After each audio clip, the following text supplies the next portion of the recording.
think we'll wait just a minute or two, couple more minutes to see some joiners.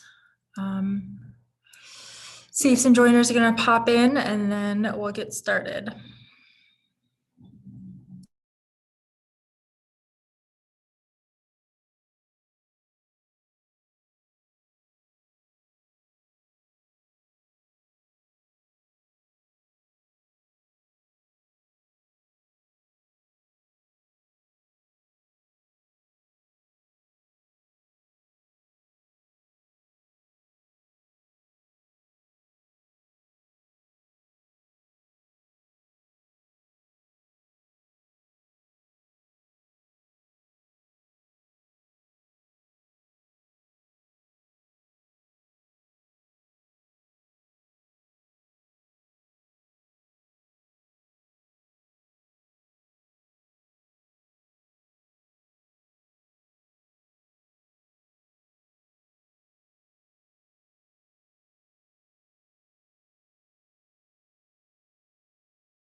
All right. Hi, everyone. Thank you so much for joining us for this discussion and AMA with Carter Johnson. I think we will get started, and if some people join, that's fine. I do want to mention that this talk is being recorded right now, so we can post that to our social media for those who can't participate.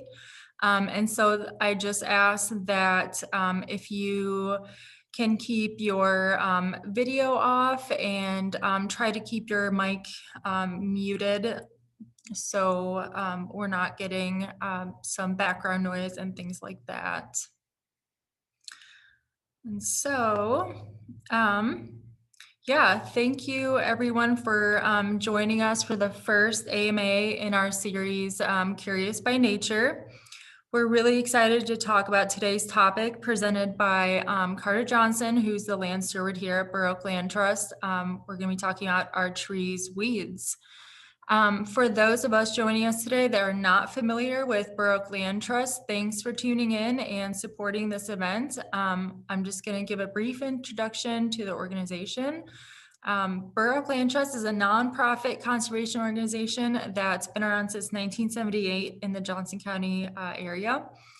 The trust was pretty much created in a response to a growing need for a private nonprofit organization that could acquire and manage land that the city did not have the resources to do.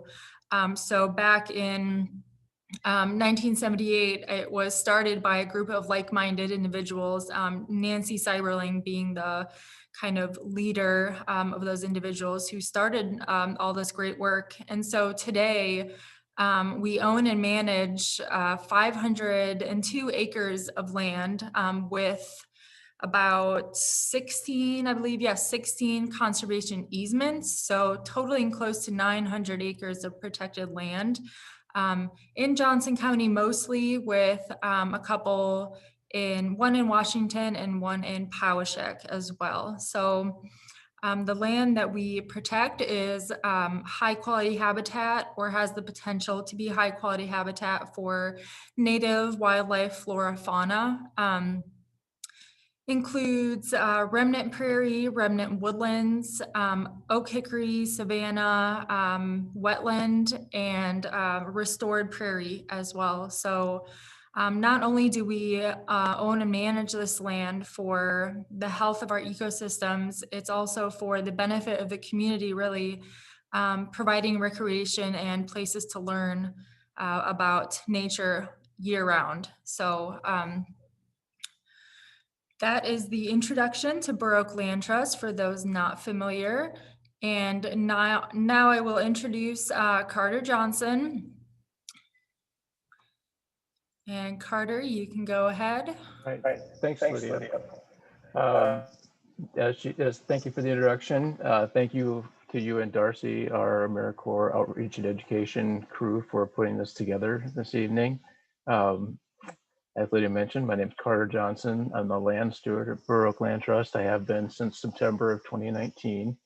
I came to restoration ecology kind of in a roundabout fashion after a lot of years in higher education, with stops in Northeast Iowa, Central Georgia, and Central Iowa, concluding with a PhD in forestry.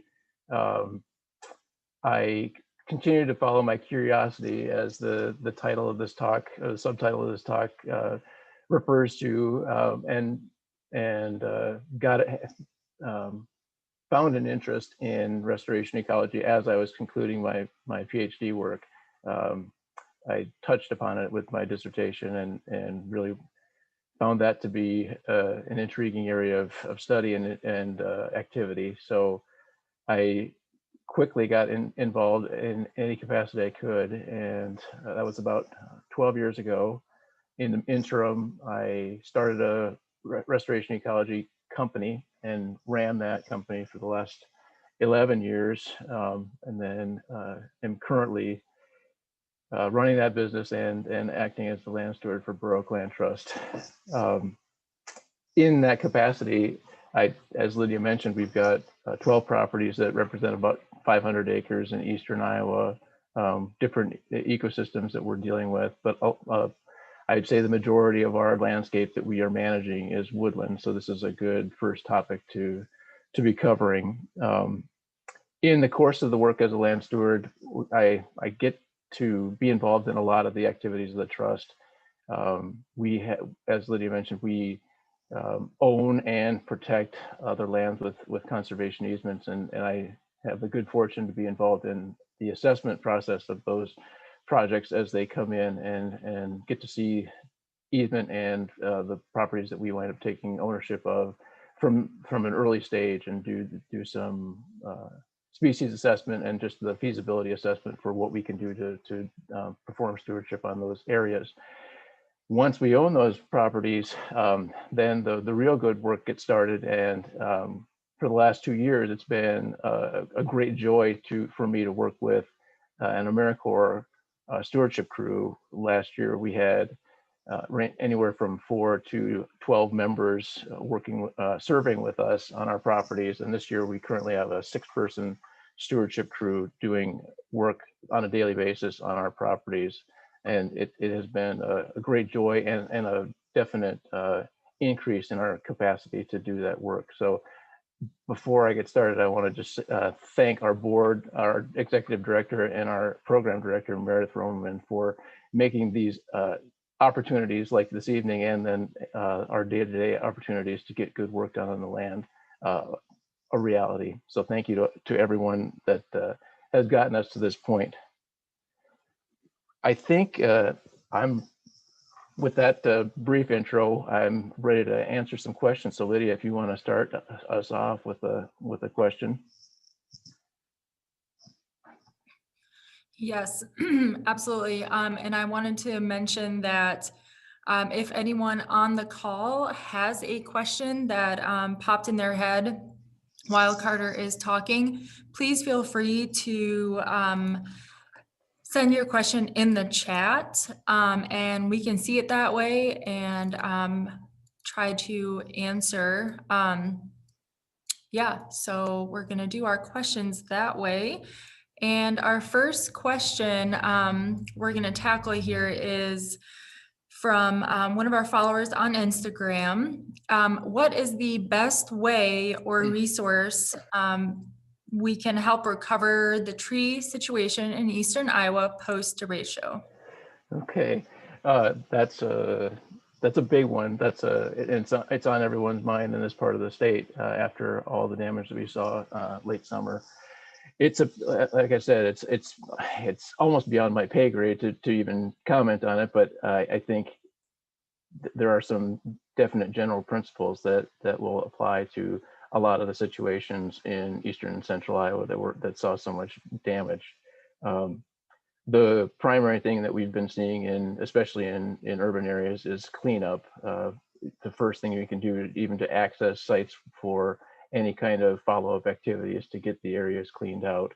I'll speak a little bit about some resources for landowners when a little later in my response, but that just removing material or organizing material in our woodlands is kind of a first step to allow access for any further activities.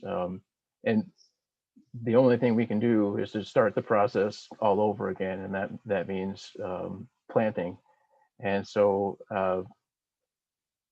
I would strongly recommend that any landowners that are looking to do this, that they contact some appropriate resources in their part of the state. The first people I would definitely point to are our district foresters. They provide a vital service to landowners all throughout the state. We have 12 district foresters currently serving. They act as consultants, they act as project managers, and they can help connect landowners with other resources to get some funding to get these activities done. But in large part, that would be the answer as to what we can do. Is if you own land, or if you have an outlet to volunteer or contribute to conservation organizations, that initial cleanup is ongoing, and then as is possible, reforestation efforts can get underway. So as I mentioned, district foresters, they will maybe be able to connect you with a local NRCS or Farm Service Administration office for potential programs to provide cost share, provide some financial backing. Other organizations in Iowa that are at least focused on reforestation and forest management are Trees Forever. It's a nonprofit up in Marion, Iowa. And then the Iowa Woodland Owners Association is another vital resource for those people who have woodland on their properties and want to care for them and get more information as to how best to do that. Thank you, Carter. That's a very nice answer. I think that's on everyone's mind after seeing all the pretty horrific damage in some parts of the state. So thank you for that answer. The second question is from Elena Wolf from Instagram. She asked, from a landowner's perspective, what is a good basic management plan for removing weedy tree species to make room for a small scale prairie installation, less than 0.5 acres? Okay. All right. Well, this gets into what will be probably a pretty constant refrain for the evening. It depends. There are a number of approaches that a landowner might take. This would constitute um, more than likely a reconstruction as a restoration effort, going from forest cover to a prairie. That presupposes a few things, and I guess that might be the best way to start. Is for a landowner that's contemplating this, it would behoove the landowner to have a good understanding of the past land use and past conditions of that landscape. There may be instances where doing a reconstruction of a prairie may or may not be even a viable option, just based on soils or hydrology, the topography, other threats that might impact prairie reconstruction. If all those conditions are satisfied, I would still add a note of caution that for small reconstructions like that, the establishment portion can be relatively straightforward, but the maintenance of small prairies can be a bit of a difficulty. It's just not a lot of area, and so if you do have invasive species, weed species, or other even climate-related issues with that prairie, you can lose the abundance and quality of that established prairie fairly quickly without some pretty drastic management interventions. Having said all that, the general answer would be remove as much canopy over the area as possible, and you may even need to contemplate removing shade from adjacent areas too, just to allow direct sunlight to get into that reconstruction site. It's not, prairie is in general dependent on full or mostly getting daily sunlight through most of the daylight hours. So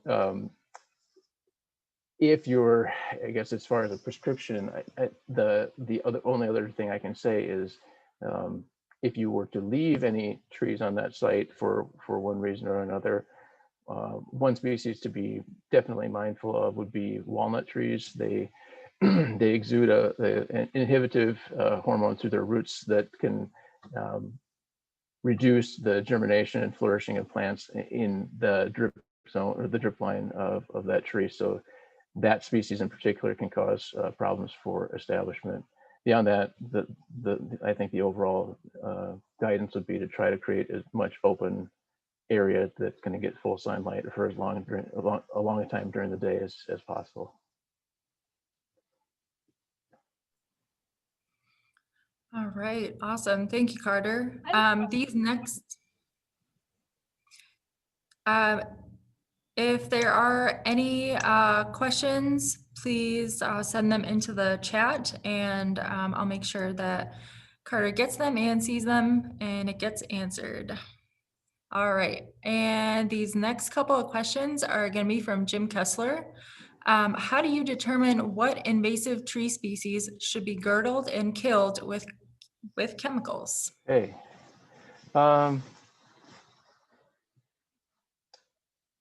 that's one question, but I think I might divide that up into a couple different questions. And we'll start with the invasive species. In general, when you're managing natural areas of any type, or are trying to do any kind of a restoration project, which is a little bit more of an active transition from one situation to another, invasive species are going to be a primary focus. So if you have truly invasive species on the area that you're considering, removal or destruction of those invasive species is going to be a high priority. So in terms of which species, you may have to pick the order in which you approach them, but the general guidance would be to remove or destroy any invasive species that you might have present. Both in the long run, if they remain, it will be an ongoing management issue that will inhibit whatever your goals are for other flora or canopy cover. This is maybe a good chance to just take a slight tangent with invasive species. The title of this meeting this evening is in relationship to our trees weeds, and in some cases I would argue that yes, they are. The general definition of weed is a plant that's growing where you don't want it to be, and so it's really in that case it's really at the discretion of the landowner or the land manager to determine whether that particular tree or that entire species actually constitutes a weed. In some cases, that we go a step beyond that, and we have introduced plants that have biological advantages or a lack of predators or a lack of pathogens that keep the population in check, and that's where you get into invasive species.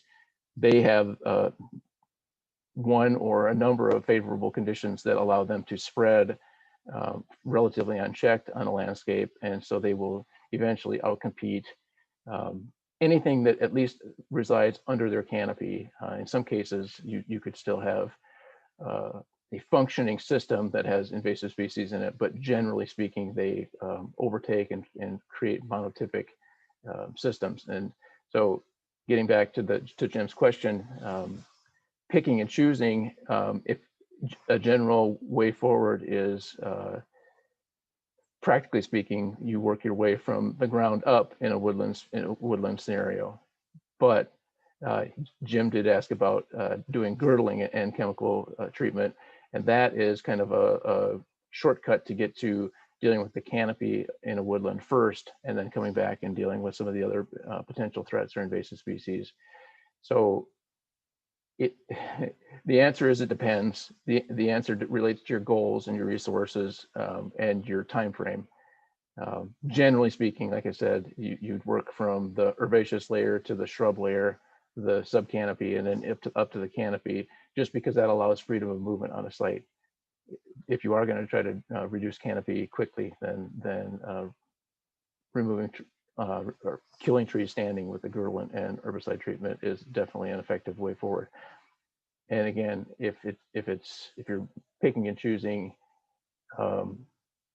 if you have more than one invasive tree species on site, the faster spreading species or the more impactful species is probably going to be the culprit that you want to go after first.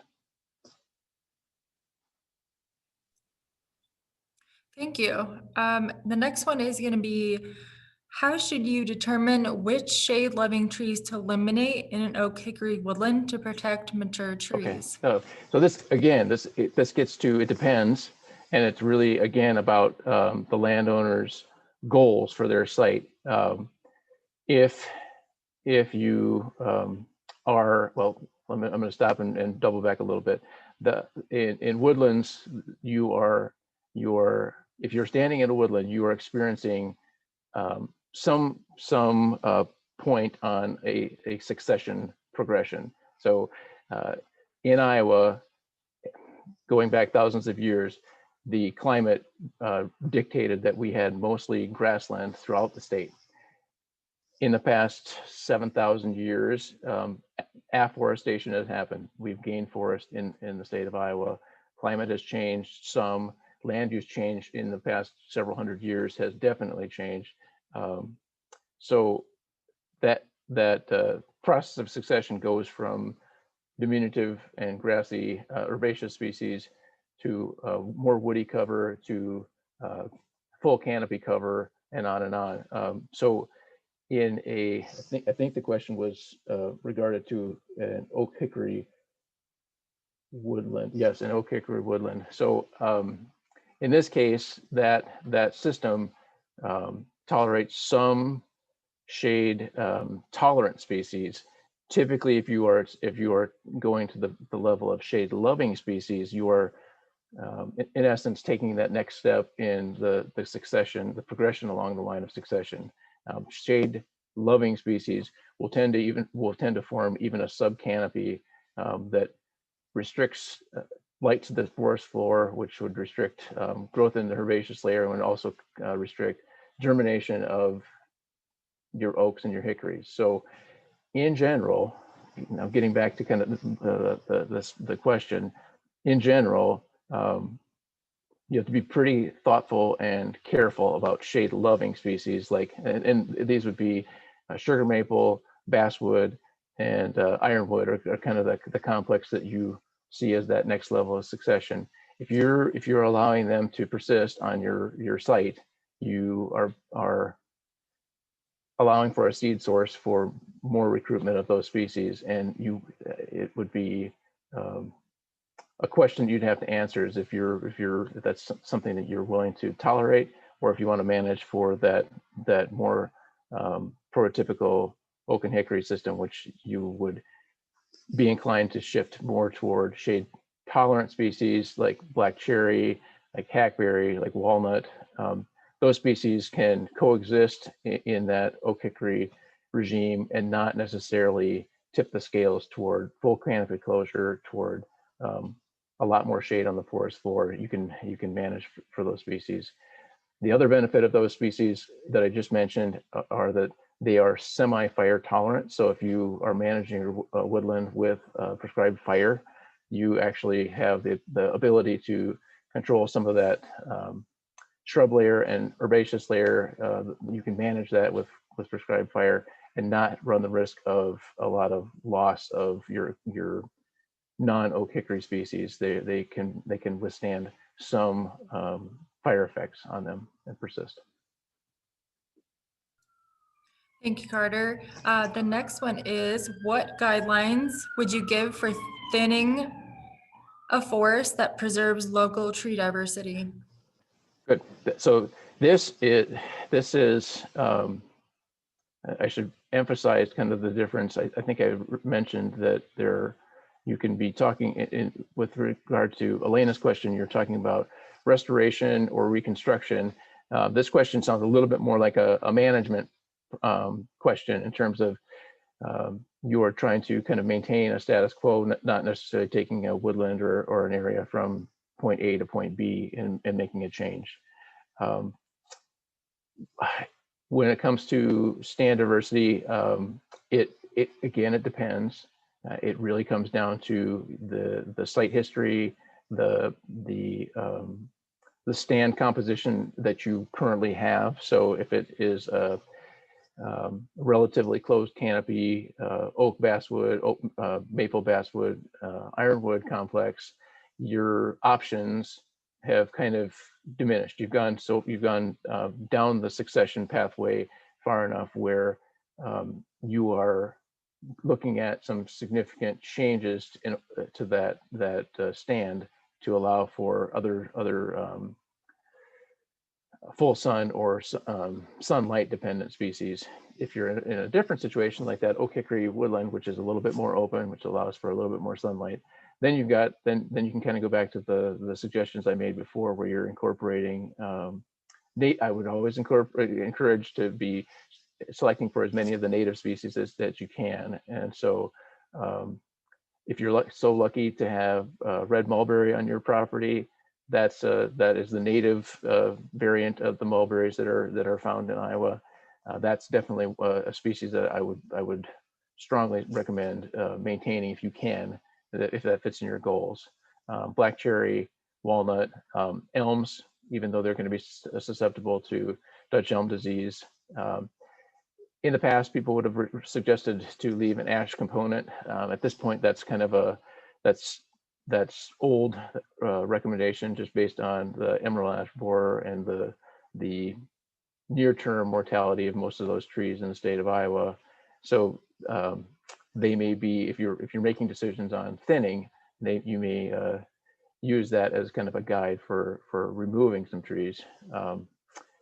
I think I mentioned black cherry. Hackberry would be another native species that, again, you want to make some determination as to how prolific a species you want to allow on the site, and maybe the size class of that species, because they have that tendency to be not necessarily invasive, but can tend to be a little bit weedier. They reproduce and recruit a little bit more quickly than some of the other hardwoods in Iowa. That's general. I mean, that got into a little bit of specifics, but with any of these management or restoration considerations, going back to resources from that first question, I would strongly recommend, if you have an interest but not necessarily a lot of experience, seeking out your district forester, getting a forest stewardship plan. They'll put together a plan for you. They can give you recommendations on anything from invasive species control to the stand composition. They can also give you some further guidance to find consulting foresters or ecological restoration services that can give you additional or ongoing guidance as to how to do the work and potentially how to hit those goals that you've got for your property. The next question, what is the most efficient method to control raspberries, blackberries, and gooseberries in a woodland once light reaches the forest floor? So we're talking about primarily native shrub or perennial vegetation, but as much as they can be very tasty and good benefit to the fauna of your woodland or of your area, they can definitely be an impediment to be able to get around in a woodland. They definitely are not pleasant if you're wading through a big thicket of blackberries or other thorny species. There are a couple approaches. There's several approaches. They're probably all co-equal. One would be to go in and mow if you can, whether it be with a walk behind mower, like a DR mower, or if you've got a kind of an amped up string trimmer, a clearing saw, a brush saw. Those can be used to mow selectively in a woodland. Typically, you don't want to be bringing in a tractor with a 3-point mower in most cases, because soil compaction could be an issue in woodlands. But some of those lighter options for mowing are viable options for management of some of the thorny species.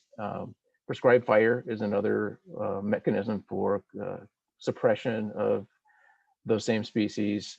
And then another, I'd say maybe a last ditch method would be to do cutting and stem treating with herbicide of those individual plants.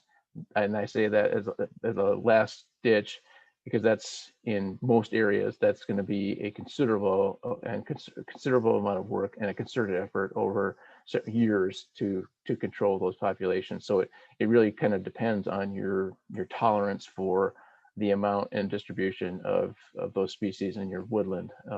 You can combine all three of those methods to get relative control, or at least maintenance of the population. But if you want to completely eliminate those species from an area of your woodland, I would suggest that you go that kind of ultimate route of using herbicides. And I suggest the cut stem treatment because it's targeted. It does not promote any collateral damage to surrounding vegetation. It's the most conservative approach. There would be others. I think I'm going to limit my recommendations or suggestions to that. And also, with anything dealing with herbicides, with a lot of the things I'm recommending, I'll make kind of a closing statement about safety. But with regards to herbicides, definitely always read the label. The label is an encapsulation of the law when it comes to that product. And so following the label, following the personal protective guidelines, knowing the first aid and other precautionary statements on the label is paramount for safe usage in your woodland or anywhere else. And the chief goal being protecting the two most valuable resources, that is the human resource, the people that are doing the work, and the natural resource, anything that you want to preserve in your woodland. Thank you. I'm gonna pull a question that was sent in the chat not too long ago from Ben Dillon. I've been looking at acquiring property, and some of the properties I've looked at are in WRP. What restrictions does enrollment in that program bring with it? Well, Ben, I don't know off the top of my head what the restrictions are. I know that there are some. Generally, with those types of programs, the administrating agency knows that this is a conservation practice. They want to support good land management on properties that are encumbered with WRP. But off the top of my head, I'm not aware of, or I don't remember. I've definitely seen some of the language on WRP, but to pull that right now, I'm afraid I'm at a bit of a loss. I would suggest that I'm trying to think who if you're in contact, if you can get in contact with the local NRCS office, they will be able to connect you with the administrating individual for that region, and they can give you a little bit more guidance as to what is restricted and what is allowed. Generally speaking, though, if your goals are conservation on the land, you're probably going to be well within your right to do some good work on the land, and would be encouraged to do so by NRCS. All right, thank you. The next one is also a question that was sent in the chat by Elena. The property I'm clearing for the small prairie has walnut trees and bush honeysuckle of all sizes nearby. Should I target walnut trees of all sizes or just certain ones? Good question. Well, I'd say based on the description, your primary goal is going to be to get control of that shrub layer as soon as possible, just because that species will reproduce more readily or more rapidly and spread more rapidly than walnut. But setting that aside, if your intended prairie reconstruction area falls under any of those walnuts, you run you have the potential of poor response. I'm aware, I definitely am aware of sites that have been reconstructed with walnut trees standing on them, and in general, the diversity that anywhere within the drip line of that tree diminishes, and in some cases the predominant vegetation winds up being either unintended weedy species or invasive species. So in general, if you can safely do so, removal of walnuts that are going to impact the site is going to be recommended. But again, this is not a hard and fast rule. Native vegetation coexists with walnuts in the wild, so to speak. But if you're going to put the time, effort, and money into a reconstruction, then that's something just to be weighing in terms of your options when you're setting up that project. Thank you. All right, we have a question set in the chat from Johnny. Carter, would you comment on adding species that are native, but not necessarily to our zone, Johnson County zone, that may eventually creep up from warmer zones because of climate change? This is unsettled ecology right now, I'd say, or especially restoration ecology.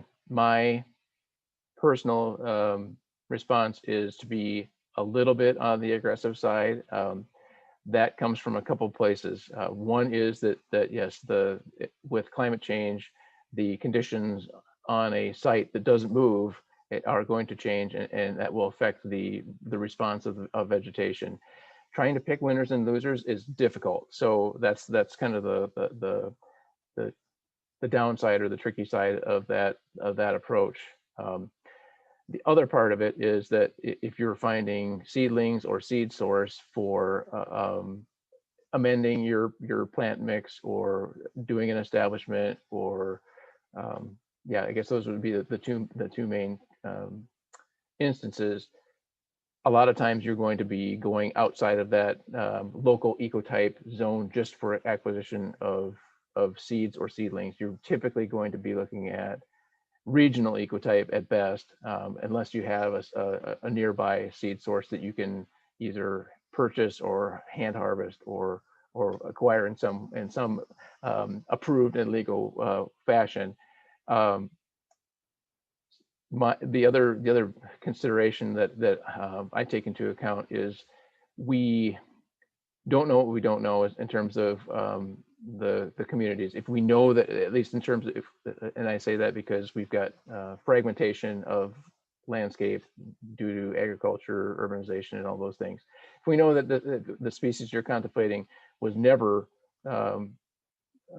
existent in the Johnson County area or wherever your site might be, then you have to kind of weigh the cost benefits of that. If it just hasn't been apparent on your site or a neighboring site, that doesn't necessarily indicate that it did not exist on a site or that site historically.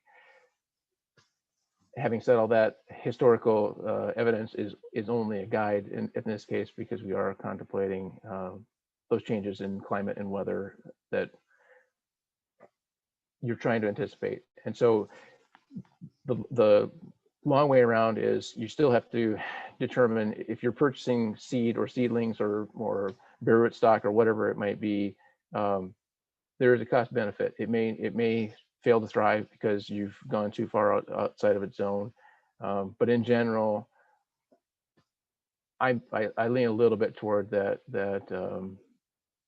tinkering, the just trying, giving things a moderated attempt when making your planting selection, trying to get as wide a variety of native species ideally, but regional species for sure. Thank you. We have a couple more questions. Once thinning and down wood removal have reintroduced light to the forest floor, what schedule of prescribed fires should be commenced? Well, I'm just going to go back to the old saw. It depends. So I think based on the description, the presumption is that the landowner wants to maintain that open character, and probably has been considering what their fuel sources would be to do prescribed fire. I mean, I think that we can presuppose that. The return interval is a good question, and that kind of gets down to the capacity of the site, if there is sufficient fuel to carry fire, or if you can wait for that sufficient fuel to accumulate, whether that be the herbaceous layer or leaf litter from especially oaks and hickories. It also depends on kind of your outcomes that you're looking at. If your goal is to remove as much vegetation to encourage some extant population that you aren't yet aware of in terms of the herbaceous layer, then more frequent or early use of prescribed fire to stimulate any of those remnant populations that may be kind of sitting dormant because of or not sitting dormant, but suppressed by that canopy or wood debris or shrub cover. Giving them their best chance as quickly as possible is warranted. If the goal is to maintain that open character, to suppress shrubs and other woody vegetation that might overtake the site, or seedling and sapling trees, then the site is going to be a good guide for you. Once those unintended species start to show themselves, that's a good time to start thinking about when you want to bring fire back on the landscape. But it doesn't necessarily, you don't necessarily benefit from saying, I'm going to set my watch to 3 years from now, I'm going to do this burn again. If the threats aren't present, then you have to think about what other goals you have for the property that would call for prescribed fire. The the reason I say all this is that prescribed fire is a fantastic management tool. It covers more area than a crew of people can cover in minutes or hours or a day's time. But is risk that is involved with prescribed fire. That risk might be to surrounding resources, structures, things like that. But the bigger concern usually is the resource on site. So anytime you run fire through a woodland, you run the risk of catching a tree that only has one dead branch on it, but catching that tree on fire. And then the question is whether you can suppress that that ignition, or if you wind up sacrificing the health or even the viability of that tree. So I think the to kind of put a button on it, the site will, your goals and the site will kind of help you find your way to an interval of returning fire to the landscape. And you can also think about things, I guess one last consideration is you can also think about what is the likelihood if you are kind of trending or restoring toward a very open oak and hickory complex that's more like a savanna that would have seen historically a greater, shorter fire return interval, whereas a more closed canopy but open woodland would have seen fire on a less frequent basis. Just in the structure of that stand tells you that, or indicates that would have been the case. So you can take the natural history into account too, but many times you're using it as a tool. You want to know when to apply that tool. The site can give you quite a bit of guidance on what that return interval should be. Thank you. We have one more question, and then we can wrap up with some resources. So anybody else has any questions, this would be the time to send them on through. How should a land manager determine which weedy herbaceous species should be pulled, dug, or cut? What are the most common problems? What are the most common problem weeds during a woodland restoration? So this gets back to that comment I made earlier about kind of starting at the ground level and working your way up in a management plan or a restoration process. That herbaceous layer will dictate a lot of things in terms of using prescribed fire, in terms of the ability for either the existing vegetation to thrive, or if you're going to be introducing seeds or seedlings to a site. The more you can do to kind of start at the bottom and work your way up, you increase your likelihood of success in some cases. So in herbaceous species, my general rule is if I can pull that plant or dig that plant and digging is just automatically going to have some disturbance happening. But if I can do either of those things with minimum disturbance to the soil, then that kind of I've got the green light to use those techniques for getting rid of that plant. So in some cases, there are short or long tap-rooted species. I'm thinking of garlic mustard or Dame's rocket. Those species generally allow for pulling in a woodland setting.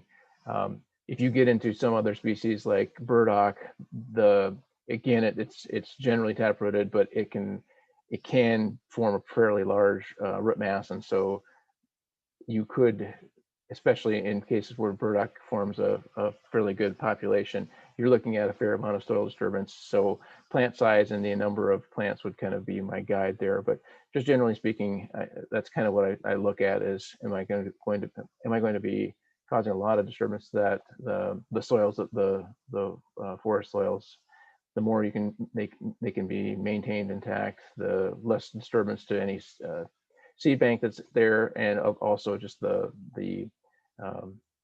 soil biota is going to be less disturbed.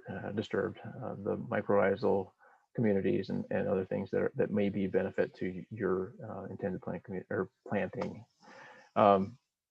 And then some of the common ones, I think those are three that are fairly common, and in the case of garlic mustard, I'd go beyond weedy to say that that's an invasive species that can form definitely monotypic populations that can suppress almost everything on the forest floor if allowed to run unchecked. Those others are kind of more in that weedy category. There are plenty of other species, herbaceous species, that can be weedy in woodlands, and it's kind of on a case-by-case basis as to what the best approach is to deal with those. Thank you. We are going to go over what are some reference materials that are useful for woodland restoration and management. Yeah, before, just I think I did promise a little bit of a commentary on safety, and so this is a good chance before we get into references. This is for my ability to sleep well at night. If anytime I get the chance to talk about management work, it's just a good opportunity to talk about practices and personal protective approaches. Most of the things that we do in woodlands for stewardship are going to involve something that's either going to be a power tool or a cutting tool, and so just being cautious in terms of moving in a woodland is always warranted. Ideally, if you can, working with another person is also a safety factor. That can even be just in terms of trip and fall, or in the rare instance that you have a branch or top of tree or even a windblown tree coming down. If something like that happens, you are unlikely to be able to self-rescue, and so having someone else there as either a spotter or a collaborator in your work is always a good thing. When it comes to power tools, I am an advocate for taking as many precautions as possible for personal protection. That would include typically you can find forestry helmet systems that have ear protection for sound exclusion, a face shield to protect your eyes from any flying debris, and the helmet itself to protect you from any falling material. If you're running a chainsaw, I would also nearly insist that you should at least consider, and I strongly recommend that you invest in a set of chainsaw chaps to protect yourself from injury that way. Again, even if you've got someone else out there to assist you, the utility of a chainsaw also results in its rather destructive nature for human tissues, and so protecting yourself that way is important. Yeah, there are some other, just general eye protection, ear protection are always things to be taken into consideration. If you're using any larger equipment, they have their own sets of safety factors, safety precautions to take into account. So this is not a case where I say it depends. I say you should always take as many precautions as you can when protecting yourself, doing that kind of work out in the woods. And then just to reiterate the use of herbicides. I talked mostly about protecting yourself, but there are definitely, in some cases, different formulations of the same herbicide, and there are definitely a broad spectrum of herbicides to be used that are used in woodland settings. Some of them are not necessarily labeled as such, so again, it's a good idea to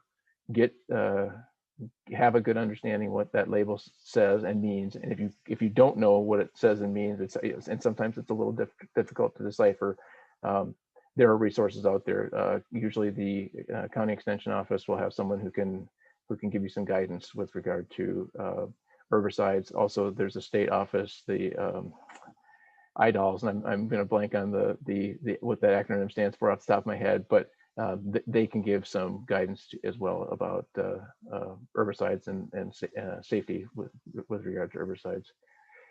So that said, the references, I'm going to plug them one more time. The district foresters are, when it comes to woodlands in Iowa, they are, I would say, one of the first layers of resource that any landowner should consider. You have the benefit of a real life person with a lot of experience that can answer specific questions, that can come out and visit your site, that can give you fairly targeted and tailored information for what you particularly want to do. And they can also give you guidance as far as if your impulse is to do the right thing for your woodland and you don't know exactly what that is, that's something else that they have that consultation element to their job description as well. If you want to dig in on your own, I would still recommend the Iowa DNR forestry webpage. They have multiple layers of that page, from forest health to guidance on invasive species, to the contact information for your district foresters. So there's a wealth of information right there on the Iowa DNR website.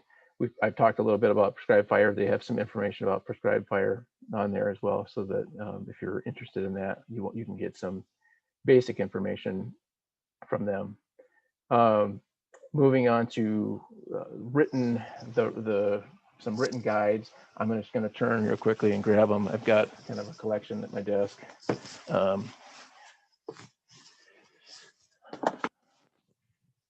I'm not a paid consultant or representative of the University of Iowa Press, but almost all the resources that I use on a regular basis are published by University of Iowa Press. So if there's still time to be asking for Christmas gifts, it's definitely a fantastic local resource. So specific to Iowa woodlands, the Forest and Shade Trees of Iowa is I think in its third, it's in its third printing at this point. That is definitely got some contextual information, but also plant or tree identification. It's a vital resource for anybody who's interested in the woodlands of Iowa. This is a good companion. This is Wildflowers of Iowa Woodlands. It's also by University of Iowa Press. I've got these collected, so if you don't get these written down, I think we'll post them to the website. But there are some terrific resources. The Wildflowers book, it's very much oriented to lay people. It's got beautiful big pictures, so you can do comparative botany. If you've got a difficult identification, there are other resources, but that's definitely a good place to start. Two of my favorites, if you're just going out for a walk in the woods, they're just pocket guides called the Tree Finder and the Woodland or the Winter Tree Finder.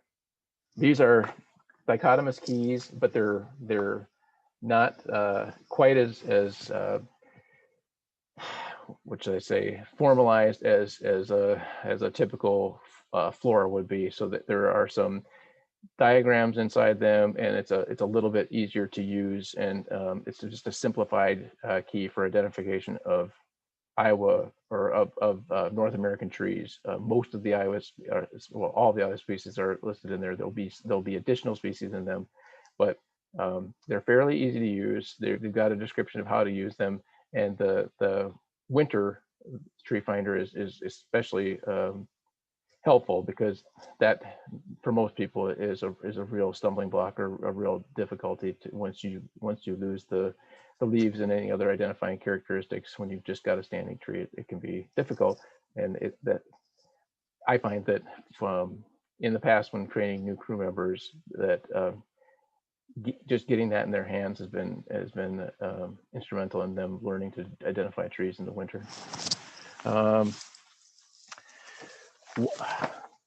One of if you want to get a little bit farther down into the details, the Prairies, Forests, and Wetlands is a book that was published, I think, in the late 90s. So